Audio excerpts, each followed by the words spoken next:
News India 27 नव्या पिढीचं नवं माध्यम. नाशिकचा पॉलिटिकल ड्रामा, नगरसेवक गायब, गेम नेमका कोणाचा?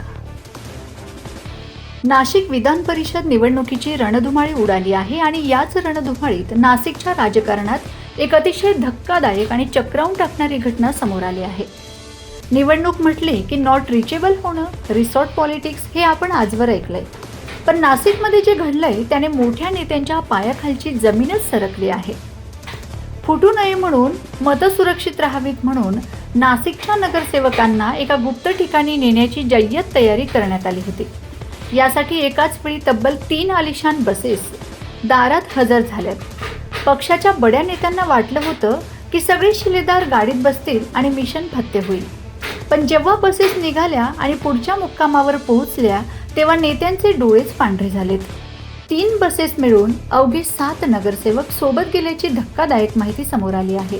होय, तुम्ही अगदी बरोबर ऐकलत, फक्त 7 नगरसेवक. आता सर्वात मोठा सवाल हा निर्माण होतोय की मग बाकीचे नगरसेवक नेमके कुठे गायब झालेत? 3 बसेस फुल होऊन निघणार होत्या, मग अचानक शेकडो नगरसेवकांनी पक्षाच्या आदेशाला खो का दिला? ते नेमके कोणाच्या संपर्कात आहेत? नाशिकच्या राजकीय वर्तुळात आता 2च नावांची चर्चा सर्वात जास्त रंगते.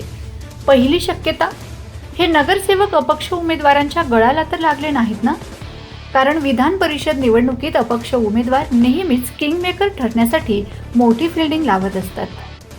आणि दुसरी सर्वात मोठी चर्चा म्हणजे हे गायब झालेले नगरसेवक गोकुळ गीते यांच्या संपर्कात तर नाहीत ना? गोकुळ गीतेंनी पडद्यामागून अशी काही खेळी खेळली आहे का, ज्यामुळे ऐन निवडणुकीच्या तोंडावर पक्षाला हा मोठा झटका बसला? की यामागे काही वेगळंच पॉलिटिकल मॅनेजमेंट सुरू आहे? या नगरसेवकांचे फोन सध्या नॉट रिचेबल दाखवत आहेत. काही जण म्हणतात ते शहरातच आहेत, तर काही सूत्रांनुसार त्यांची रवानगी आधीच दुसऱ्या सुरक्षित ठिकाणी करण्यात आली आहे. निवडणुकीचा निकाल काय लागेल हे तर वेळच सांगेल, पण मतदानाच्या आधीच घडलेल्या या बस नाट्याने नाशिकच्या राजकारणात मोठा भूकंप आणलाय हे मात्र नक्की. हा अपक्ष उमेदवारांचा गेम आहे की गोकुळ गीतेंचा मास्टर स्ट्रोक? तुम्हाला काय वाटतं? कमेंट करून नक्की सांगा.